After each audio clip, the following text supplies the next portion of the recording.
Kumur-kumur memasukkan air ke mulut sekali, ludahnya sampai 5 kali. Padahal air itu sekali ludah sudah keluar. Kenapa? Ada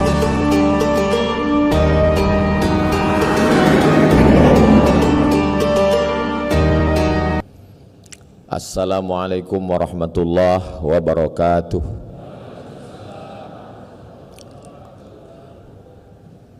Cantik bintang di tengah malam, cantik bunga di tengah taman.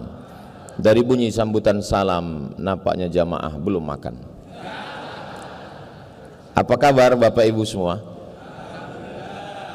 Alhamdulillah. Allahumma salli ala Sayyidina Muhammad wa ala ali Sayyidina Muhammad. Yang sama kita hormati Bapak Gubernur Bank Indonesia beserta Ibu Deputi Gubernur, pejabat-pejabat BI, Bapak Ibu hadirin hadirat 46 cabang BI, baik yang dalam negeri dimanapun berada, hadirin hadirat, muslimin muslimat, solihin solihat yang belum kawin dan belum sunat, sedulur sederek sedoyo, muka-muka sing melu acara iki podo kabeh mlebu nang surga. Amin ya rabbal alamin. Acara kita adalah tarhib.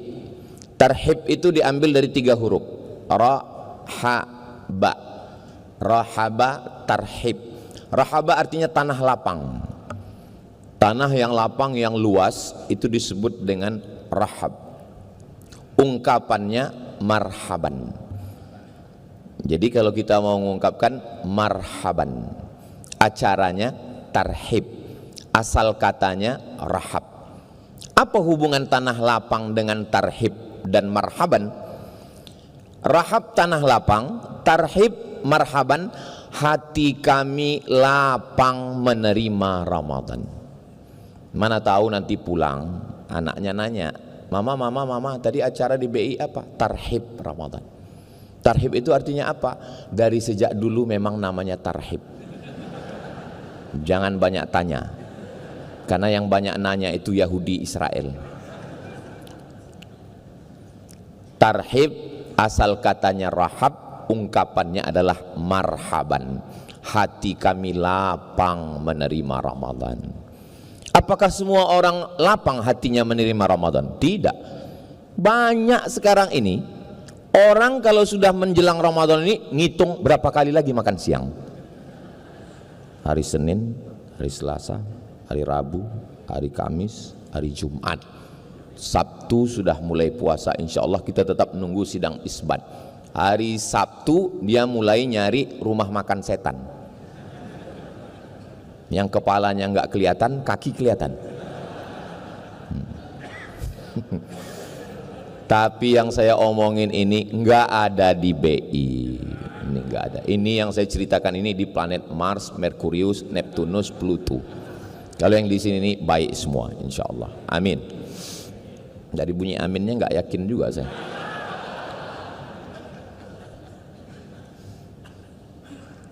Marhaban ya Ustaz Abdus Somad, hati kami lapang menerima Ustaz.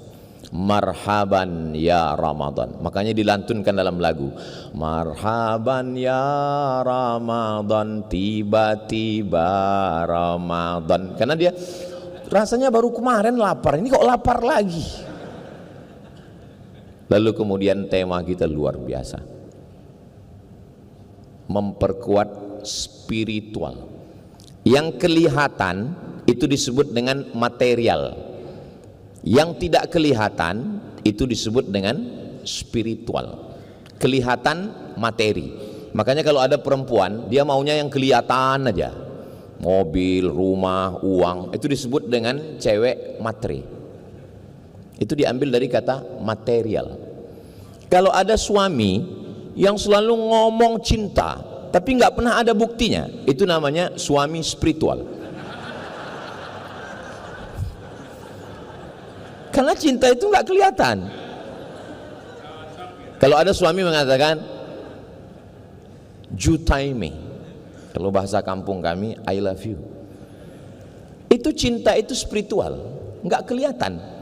Apa buktinya? Buktinya material. Maka mesti seimbang antara spiritual dengan material. Innallaha la yanzuru ila ajsamikum. Allah tidak melihat bentuk tubuh kamu. Seandainya Allah melihat bentuk tubuh, tentu binaragawan lebih dulu masuk surga. Wala ila suwarikum. Allah tidak melihat rupa wajah kamu. Kalau Allah melihat wajah, maka yang oplas lebih dulu masuk surga. Kalau dengar ceramah saya, kuncinya satu aja, jangan tersinggung. Karena ada beberapa orang tersinggung, pulang, meninggal. Ini saya bukan nakut-nakuti. Mohon maaf ya kalau boleh saya nanya, kira-kira ada yang tersinggung nggak? Alhamdulillah, ternyata banyak juga yang takut mati. Jadi antara spiritual dengan material dalam Islam itu mesti seimbang. Innallaha la yanzuru ila ajsamikum. Allah tidak melihat wajah kamu, material. Wala ila suwarikum. Allah tidak melihat badan kamu, material. Walakin yanzuru ila qulubikum. Allah melihat hati kamu, spiritual. Tapi jangan gara-gara tausiah Ustaz Somad siang ini, besok masuk kantor nggak mandi, nggak cuci muka. Langsung Pak Gubernur nanya, ini penampilannya kok begini? Yang penting hati kolbu kita, Pak Gubernur. Makanya ketika kita bercermin melihat wajah, coba lihat, perhatikan. Allahumma kama hassanta khalqi, sebagaimana engkau perbaiki khalqi, materialku, fahassin khuluqi, perbaikilah spiritual. Islam mengajarkan seimbang antara material dengan spiritual. Kenapa Ramadan ini temanya spiritual? Karena di antara semua ibadah, 5 rukun Islam, yang paling tinggi tingkat spiritualnya adalah puasa. Kita cek satu-satu. Syahadat. Syahadat itu material, kelihatan. Selesai sholat Jumat ini, tolong Bapak Ibu jangan dulu pulang ke rumah, karena ada saudara kita yang akan masuk Islam mu'alab. Didengar, mulutnya kelihatan. Ashhadu an la ilaha illallah wa ashhadu anna Muhammadar Rasulullah. Tingkat material lebih besar daripada spiritual. Salat materialnya kelihatan. Allahu Akbar, suara terdengar. Bismillahirrahmanirrahim, material lebih besar. Zakat apalagi, uang, zakat mal, zakat gaji, pendapatan, zakat beras, zakat makanan, kelihatan. Haji apalagi kelihatan. Store 2025, berangkat 2055, meninggal 2051. Tiap tahun selamatan. Ketemu di bank, nyetor ONH, iya. Mau berangkat haji, iya. Istri suami ikut? Enggak, alhamdulillah. Karena kalau kita sebut satu keluarga, langsung kumat jantung, mati. Artinya apa? Ada spiritual yang tersembunyi. Ibadah yang paling besar tingkat spiritualnya adalah puasa. Makanya tadi ketika Bapak Ketua Panitia membacakan hadis riwayat Abu Hurairah, as-saumu li wa ana ajzi bihi, puasa itu milikku. Kenapa Allah menisbatkan puasa kepada dirinya? Karena tingkat spiritual yang paling tinggi adalah puasa. Mohon maaf Pak Ketua Panitia, tadi ketika beliau tampil ke depan membacakan hadis, dalam hati saya, ini penceramahnya kok 2 orang hari ini. Saya udah 2 kali kena prank ini di BI. Tadi begitu tadi adik-adik kita yang suaranya luar biasa, itu saya sangka diundang dari luar pemain naturalisasi. Ternyata pegawai BI juga. Ketua Panitia juga menyampaikan sambutannya, membacakan hadis. Masya Allah, tabarakallah. Makanya penceramah kalau datang ke BI ini mikir 2 kali. Saudaraku yang dimuliakan Allah Subhanahu wa ta'ala, dimulai spiritual itu ditajamkan dari mulai niat. Niat itu letaknya di sini. Kata Imam Jalaluddin Abdurrahman As-Suyuti, mahallun niyati al-qalbu, letak niat adalah qalbu. Nama kitabnya Al-Ashbah wan Nazair. Enggak Pak Ustadz, niat itu letaknya di sini. nawaitu sauma ghadin an ada'i fardhi syahri Ramadan hadhihi sanati lillahi ta'ala. Mulut hanya menguatkan hati. Kalau hati sudah kuat, mulut nggak perlu. Makanya kalau ada istri yang nyuruh suaminya mengucapkan I love you, itu artinya kurang kuat di sini, minta di sini. Kalau yakin dia nggak perlu. Suami-suami jangan berkecil hati, karena menurut survei 90% suami di Indonesia tidak mengucapkan I love you kepada istrinya. Karena memang suami banyak yang malu. 90% mereka lebih banyak mengungkapkan itu ke istri orang lain. Tapi bukan di BI. Di BI ini baik semua. Kan kelihatan dari wajahnya orang-orang soleh semua. Ustaz tahu dari mana? Dari senyumnya yang lepas itu. Itu senyum yang lepas, itu material. Bahwa spiritualnya juga lepas. Orang kalau terkunci di dalam, senyumnya juga terkunci, nggak bisa lepas. Saya beberapa tempat itu ceramah, saya pancing dengan pantun, nggak bisa lepas. Ketawanya terbatas. Nggak bisa lepas. Tapi ini Masya Allah. Saya menyangka di kantor ini yang paling tinggi jabatannya itu adalah gubernur. Ternyata di sini tidak. Buktinya di atas lebih banyak yang lebih tinggi lagi. Hai guys. Masya Allah, tabarakallah. Memang acara kita yang material ini nih, yang material. Tapi yang spiritual, yang jamaah tidak kelihatan, 46 kantor ada, tapi nggak kelihatan. Jadi kalau yang ngikuti acara pengajian itu offline langsung, itu surganya juga offline.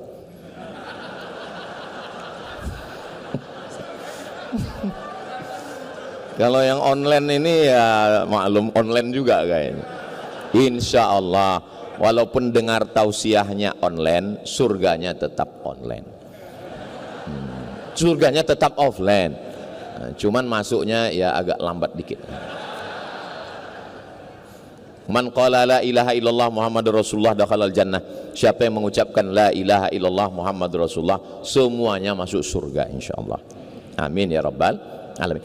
Jangan minta masuk surga, karena semua umat Nabi Muhammad pasti masuk surga. Tapi mintalah selamat dari neraka, karena tidak semua umat Nabi Muhammad selamat dari neraka.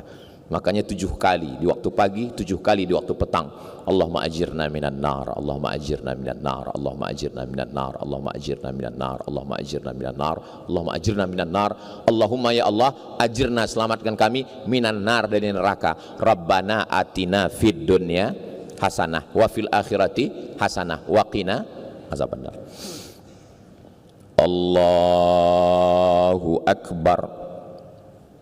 Material, tangan kelihatan, mulut kelihatan, suara terdengar, material, tapi spiritual di dalam. Saya sholat zuhur 4 rakaat wajib ngikut imam, jadi makmum adaan lillahi ta'ala. Allahu akbar. Oh, jadi kalau begitu niat itu di sini, niat di dalam. Lalu kenapa orang ngomong usolli fardhu? Supaya hatinya tidak kacau. Habis dari kantor, habis buka handphone, belum ada ngomong apa-apa, langsung tiba-tiba Allahu akbar. Ini sholat zuhur apa sholat asar ya? 3 rakaat apa rakaat ya? Nggak bisa begitu. Maka untuk menguatkan hati, saya yakin ini semua tidak jamaah, ini tidak semuanya pakai usolli. Yang mau pakai usolli silakan, usolli fardhu zuhri. Yang nggak mau pakai usolli ya sah, karena niat di dalam. Jangan kelahi. Dulu kelahi antara yang usolli dengan nggak usolli. Alhamdulillah sekarang udah nggak kelahi, karena sama-sama nggak sholat.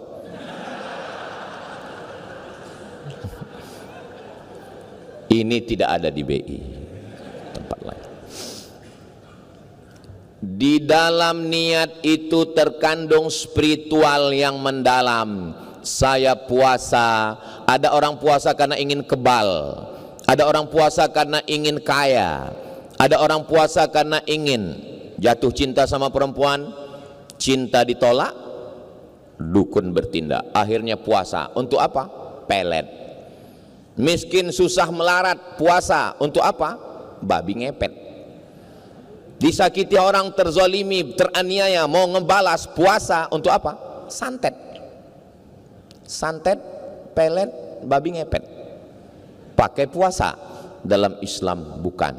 Puasa gunanya adalah untuk menajamkan kolbu spiritual. Nawaitu sauma ghadin an adai fardhi syahri Ramadan hadhihi sanati lillahi ta'ala. Saya nggak bisa bahasa Arab Pak Ustadz. Ya pakai bahasa Indonesia. Saya puasa besok hari karena Allah Ta'ala. Saya kalau pakai bahasa Indonesia rasanya kurang dalam Pak Ustadz. Pakai bahasa saya. Aku saiki niat poso sisuk lillahi ta'ala. Pakai bahasa Minang lah Pak Ustadz. Ambo ariko bapuaso lillahi ta'ala. Kita orang Indonesia, tapi kita punya suku dan berbangsa-bangsa, dan kita berbahasa. Saya sampai hari ini, walaupun saya sekolah di Mesir, di Maroko, tapi kalau berdoa saya tetap pakai bahasa Indonesia. Doa itu di awal itu saja yang kita pakai bahasa Arab. A'udzubillahi minasyaitonirrajim. Bismillahirrahmanirrahim. Alhamdulillahirabbil alamin. Wassalatu wassalam. A'udzubillah, bismillah, alhamdulillah, sholawat. Sisanya pakai bahasa kita masing-masing. Dari mulai niat. Lalu kemudian di siang Ramadan, disitulah spiritual kita sedang ditajamkan setajam-tajamnya. Jam menunjukkan pukul 1. Lapar melilit, halus, hangus, haus membelit, tenggorokan terbakar kering. Masuk ke toilet kamar mandi Masjid BI. Wow, ada cincau. Tutup kunci pintu toilet. Lihat ada air. Andai ada pegawai karyawan yang memasukkan air ke mulutnya, jangankan satu teguk, satu ember, nggak ada yang tahu. Tapi kenapa dia tidak melakukan itu? Dia sedang ditajamkan spiritual. Saya sedang bersama dengan Allah. Padahal kalau dia mau, dia teguk itu air banyak-banyak, habis itu keringkan bibir, keluar dari kamar mandi, miringkan kepala, gaya agak mati. Bisa aja, tapi dalam hatinya menolak, nendang rasanya. Saya munafik, saya bohong. Coba perhatikan nanti waktu bulan puasa. Kumur-kumur memasukkan air ke mulut sekali, ludahnya sampai 5 kali. Padahal air itu sekali ludah sudah keluar. Kenapa? Ada rasa takut kepada Allah Subhanahu wa ta'ala. Siang-siang lagi nyantai, tugas lagi ringan, tiba-tiba ada yang nelpon. Mbak, teh, katanya suami si anu, anak si anu, kabar si anu, anak si anu, suami si anu, kabar si anu, gimana kabarnya? Shhh. Jangan bicarakan aib orang lain. Kenapa? Kita sedang puasa, tajam spiritualnya. Terus ngobrol kita ini gimana? Nanti habis maghrib kita lanjutkan.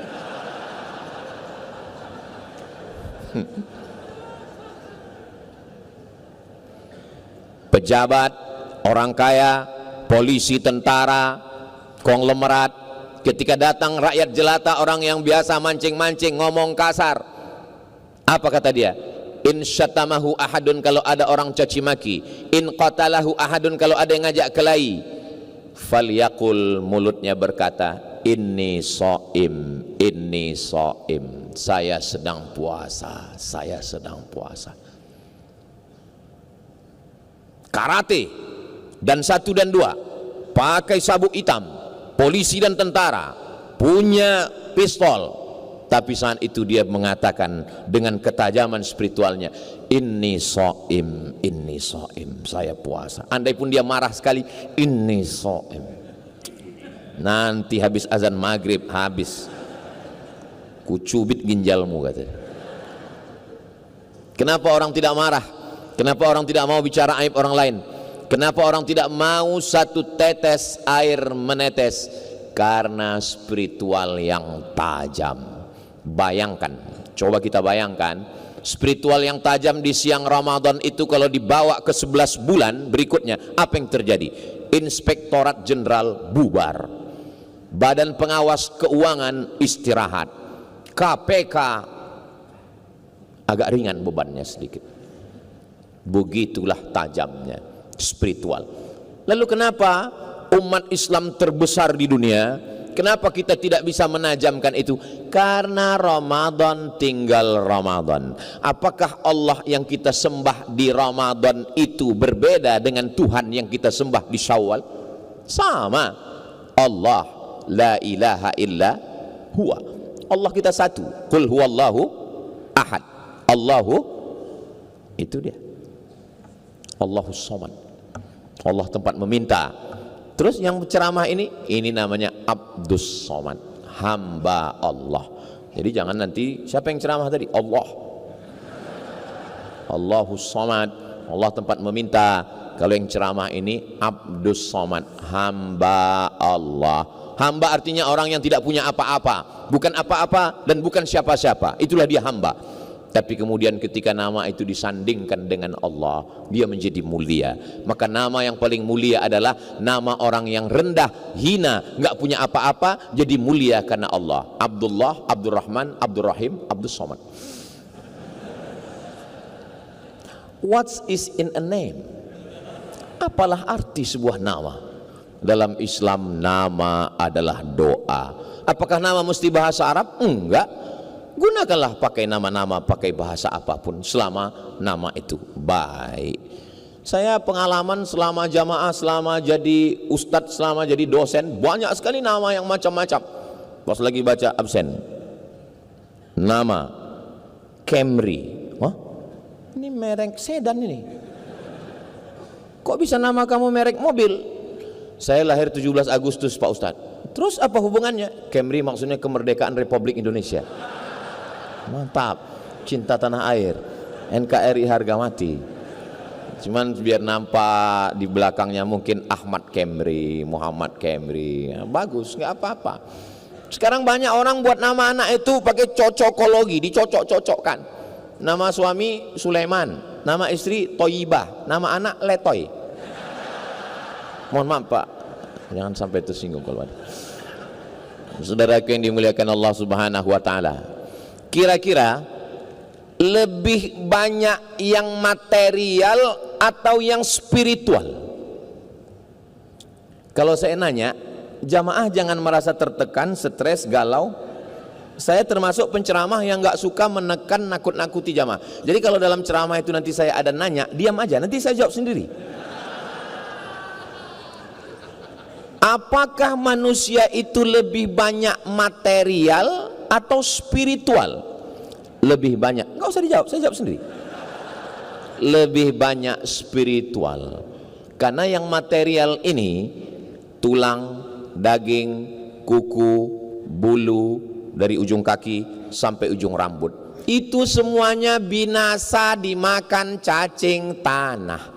Bapak, ibu, pejabat, kaya, miskin, ustadz, semuanya berasal dari tanah.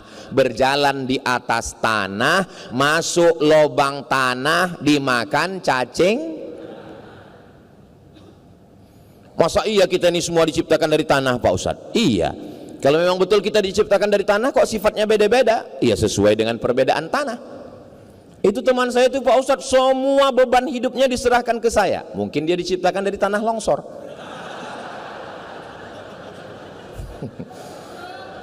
Ini Pak Ustadz teman saya ini ngajak kelahi aja, berarti dia dari tanah sengketa. Makanya kalau ngaji itu, tolong jangan sampai ngaji siang ini dipakai untuk ngukur orang lain. Kita kalau sudah ngaji, biasanya orang kalau sudah dapat meteran, itu dipakai untuk ngukur orang lain atau ngukur dirinya? Ngukur orang lain. Orang kalau sudah dapat 1 meteran, ngukur, oh kamu kurang 1 meter. Tolong kalau ngaji ngukur diri sendiri. Saya nggak mau selesai ngaji ini besok semuanya ngobrol, si Anu tanah timbun, si Anu tanah sengketa. Jangan. Kita sedang mengkaji diri kita sendiri. Yang saya khawatir nanti setelah habis teman-temannya muncul, Ustadz Somad itu kira-kira tanah apa ya? Ustadz Somad itu kayaknya tanah liat. Saudaraku yang dimuliakan Allah Subhanahu wa Ta'ala, kita sebagai material sekarang, saya lahir, aduh ketahuan ini umur berapa? Saya lahir 1977, sekarang baru berarti sekitar 27 apa berapa?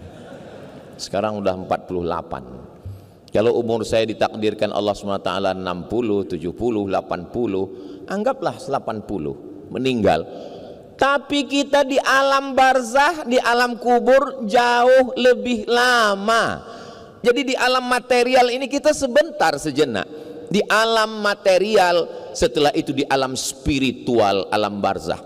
Apa di alam barzah itu kita hidup, Pak Ustadz? Ya. Mana dalilnya bahwa di alam barzah itu kita hidup? Saya mau ke airport. Kemarin saya ziarah ke makam Pak almarhum Syafruddin, mantan Wakapolri. Lalu kemudian ketika saya masuk di pemakaman Kalibata, makam pahlawan, saya ucapkan salam. Assalamualaikum ya ahla diyar minal mu'minin wa inna insyaallah bikum lahiqun yarhamullahul mustaqdimina wal mustakhirin nas'alullah lana walakumul afiyah. Itu adab kita kalau ziarah kubur. Saya enggak hafal doa yang panjang Pak Ustadz, saya kasih doa minimalis. Assalamualaikum ya ahlal kubur. Payah juga ngapalnya Pak Ustadz, enggak usah baca, gerakkan aja mulut. Mana tahu bahwa anak-anak kita ngelihat, papa kok enggak membaca katanya. Paling enggak kita ada alasan kan. Tolong nanti menjelang Ramadan yang ada tradisi ziarah kubur, itu lihat pamflet, baleho, banyak yang tempat itu enggak ada tata cara adab. Tolong print kan, buatkan baleho setengah seperempat ini adab-adab ziarah kubur, mengucapkan salam, kirim Al-Fatihah, panjang waktu baca Yasin. Karena ini kalau tidak dijelaskan, banyak orang sampai ke makam ambil handphone, selfie, update status, pulang.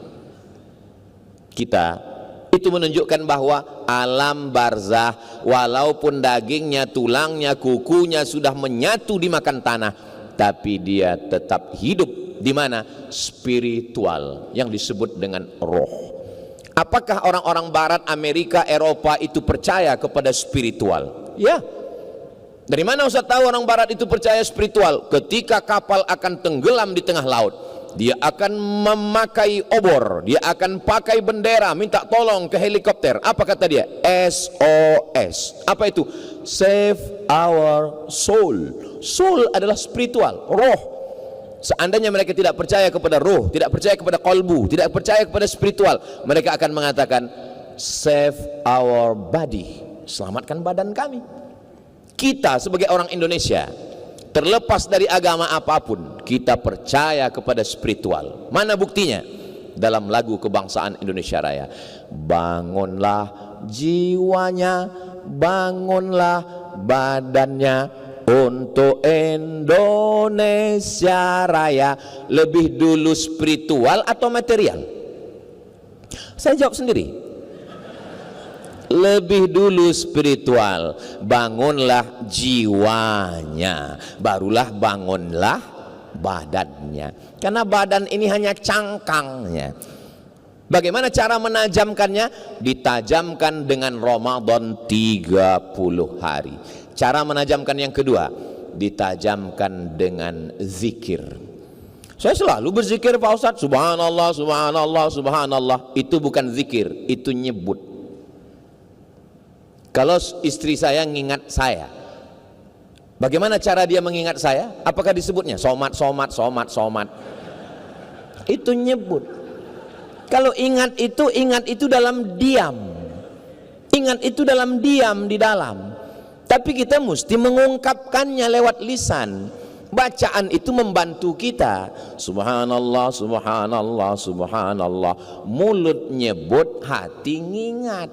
Jangan sampai mulut subhanallah, subhanallah, subhanallah, hati ngingat. Ini THR cair apa enggak? Itulah mesti ada koneksi antara kolbu dengan lisan. Makanya kata Nabi SAW, ala fil jasadi mut'ah. Di dalam jasad dari ujung rambut sampai ke ujung kaki ini ada satu gumpal, ada satu kepal, sesuai dengan sebesar gumpalan tangan saya.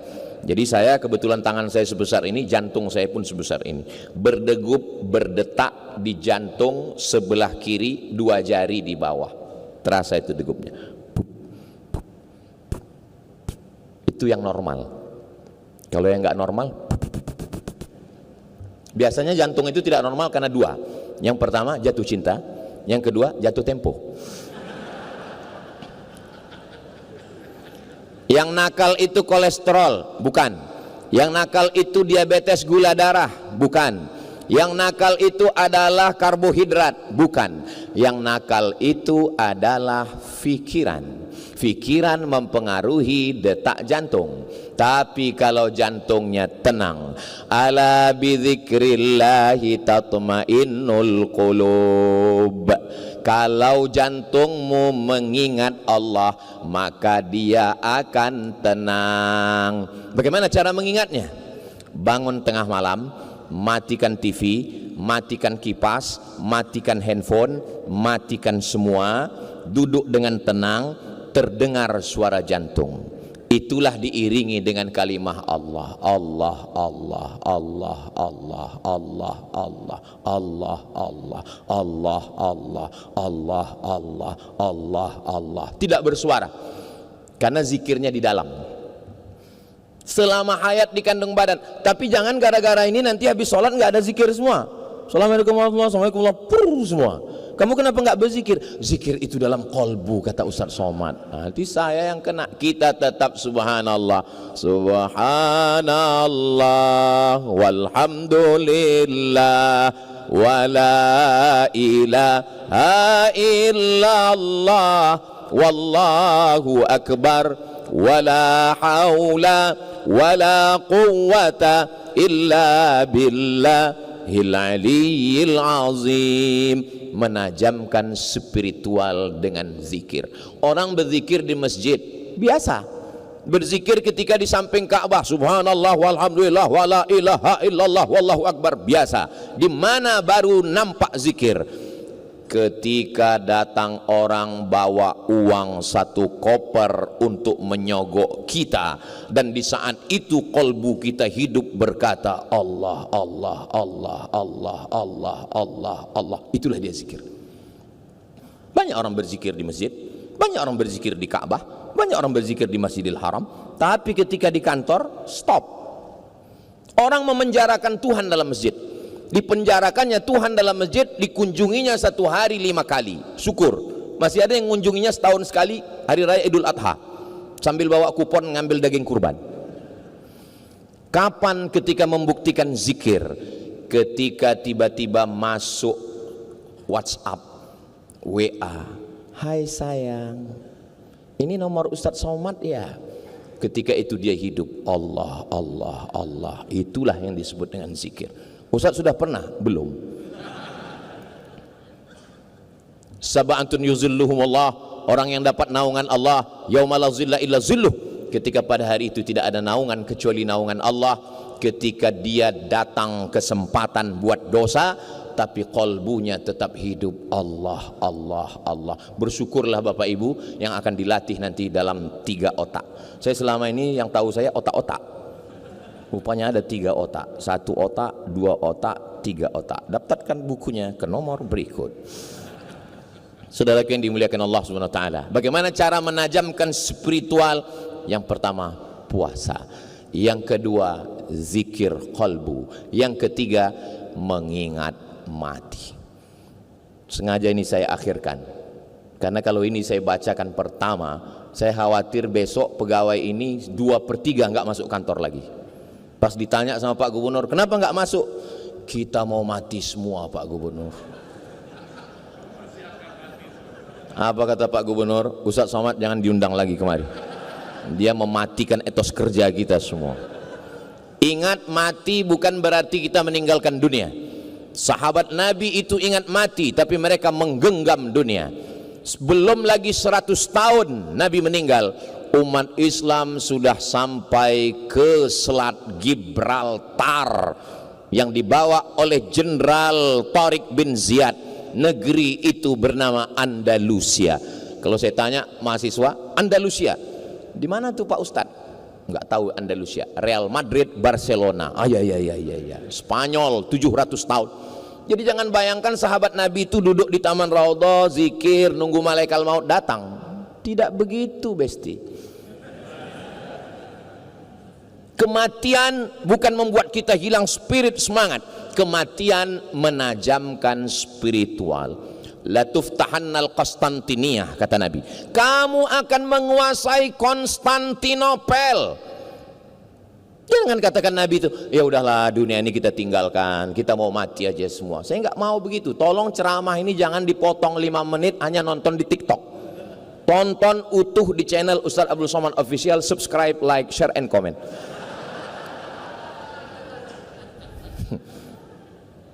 Ini saya tulis ketika saya kena penyakit COVID. Hari pertama tenggorokan saya rasa dicekik. Hari kedua penciuman hilang. Saya ambil parfum, saya cium, hilang. Lalu saya merasa ini nggak lama lagi mati aku ini. Saya tulis wasiat untuk anak saya, kertasnya ada saya simpan, dan menunggu mati itu saya cari bagaimana nabi-nabi mati, bagaimana ulama mati. Selesai dicetak, nggak mati-mati. Saya waktu itu memang sudah betul-betul siap untuk menghadapi kematian.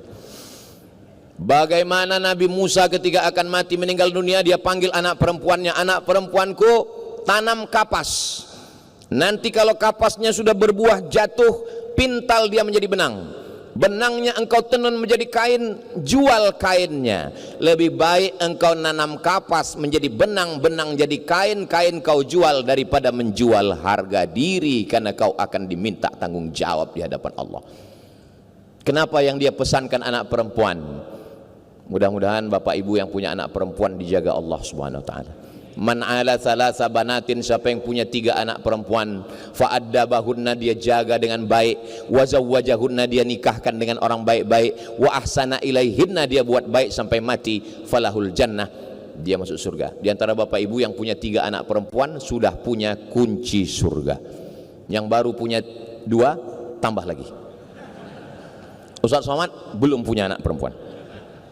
Saudaraku yang dimuliakan Allah Subhanahu wa taala. Lalu kemudian Nabi Muhammad sallallahu alaihi wasallam berada di atas pangkuan Sayyidatuna Aisyah. Lalu kemudian apa kata Nabi SAW? As-salah, as-salah.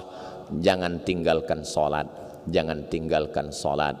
Wa ma malakat aimanukum, perempuan hamba sahaya, budak. Waktu itu itulah makhluk yang paling lemah. Jangan aniaya orang. 2 pesan Nabi menjelang kematian. 1, sholat kepada Allah. 2, jangan zolimi orang. Bagaimana dengan Abu Bakar Siddiq? Abu Bakar Siddiq berpesan, nanti kalau aku mati kuburkan aku dekat Nabi. Bawa jenazahku, ucapkan salam ke pintu makam Nabi. Kalau terbuka pintunya, masukkan jenazahku. Kalau pintunya tertutup, bawa aku ke pemakaman Baqi. Panjang umur, sehat badan, mudah-mudahan kita nanti umroh akbar bersama Ustaz Abdul Somad. Ongkos tanggung masing-masing. Begitu Abu Bakar Siddiq radhiyallahu anhu meninggal, dibawa jenazahnya ke pintu makam Nabi, diucapkan salam. Assalamu alayka ya Rasulullah, assalamu alayka ya Habiballah, assalamu alayka ya khaira khalqillah, assalamu alayka ya safwatallah. Jatuh gemboknya, terbuka pintunya. Dimakamkanlah Abu Bakar Siddiq di samping makam Sayyidina wa Maulana Muhammad sallallahu alaihi wasallam. Lalu kemudian bagaimana? Di sini tidak hanya cerita tentang orang yang baik-baik. Ada satu panglima perang Ats-Tsaqafi, ulama dia bunuh, sahabat Nabi dia pukul, dia hinakan. Bagaimana Allah membalas dia? Mengerikan. Jangan kemana-mana, kita lanjutkan setelah yang satu ini. Biasa kalau di TV gitu. Bagaimana Allah membuat dia sakit. Dia sakit di dalam badannya ini tidak tertahankan. Datang sahabat Nabi namanya Anas bin Malik. Kata dia kepada Anas bin Malik, wahai Anas bin Malik, engkau sahabat Nabi, doamu terkabul. Aku tidak minta engkau berdoa supaya aku sembuh. Jangan doakan aku sembuh, doakan aku cepat mati, aku sudah tidak tahan. Maaf, beribu maaf. Diambil daging sepotong, dimasukkan ke anusnya, ditarik pakai benang, baru ditarik pakai benang, itu ulat-ulat sudah lengket di dalam daging itu. Begitulah dia tersiksanya sampai akhirnya dia mati. Apa kata dia? Ya Allah, aku meminta kepadamu supaya matikanlah aku, saking tidak tahannya. Mudah-mudahan kita semua melewati ini dalam keadaan husnul khatimah insyaallah. Tadi saya diberikan waktu, Ustadz 40 menit sampai pukul 2 sudah selesai. Alhamdulillah. Nanti di masa akan datang kita bahas dalam waktu yang lebih panjang lagi insyaallah. Menangkap puyuh di Bukit Selasih. Thank you dan terima kasih. Di akhir majelis mari kita sama berdoa kepada Allah. Mudah-mudahan kita diberikan istiqomah iman dan Islam. Mudah-mudahan keluarga kita sakinah mawaddah warahmah. Anak-anak kita semuanya soleh dan solehah. Spiritualitas kita sebagai pemimpin, sebagai pegawai, sebagai keluarga, semuanya ditajamkan sehingga badan kita pun mengikut panglima hati yang ada di dalam. Al-hadhihi niyah al-Fatihah.